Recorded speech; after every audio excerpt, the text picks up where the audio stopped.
SmartScore vous fournit une section statistique disponible depuis le menu principal pour vous donner accès à des données précieuses pour améliorer votre système.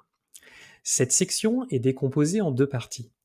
Une première qui vous donne des métriques génériques sur le nombre de questionnaires commencés, terminés, le temps moyen de passation et d'abandon, une répartition des scores et un accès aux filtres. Ensuite, dans la deuxième section de l'écran, vous allez avoir un système d'onglets. Dans le premier, vous allez pouvoir consulter la performance de votre question.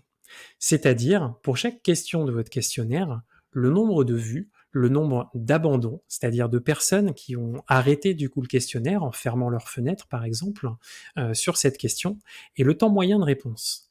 Ça va vous permettre de visualiser d'une part, est-ce qu'une question est trop complexe, avec un temps de réponse qui serait disproportionné, ou un taux d'abandon qui serait également trop élevé?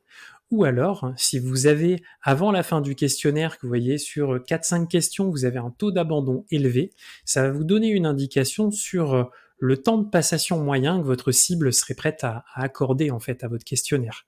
Donc, vous pourriez par exemple le réduire pour coller au niveau de maturité de votre cible. Vous allez ensuite avoir une section répartition des scores qui va vous donner une vision d'ensemble sur les résultats en fait de l'ensemble de répondants. Ça va vous permettre d'ajuster votre offre en constatant par exemple que vous avez certaines plages de votre palette de scores qui sont plus représentées que d'autres. Et enfin, vous allez avoir un accès aux détails question par question pour savoir les réponses qui sont prédominantes. Et ainsi de suite jusqu'à la fin de votre questionnaire. Nous espérons que cet écran vous rendra service et vous permettra de créer réellement un système de mesure efficace.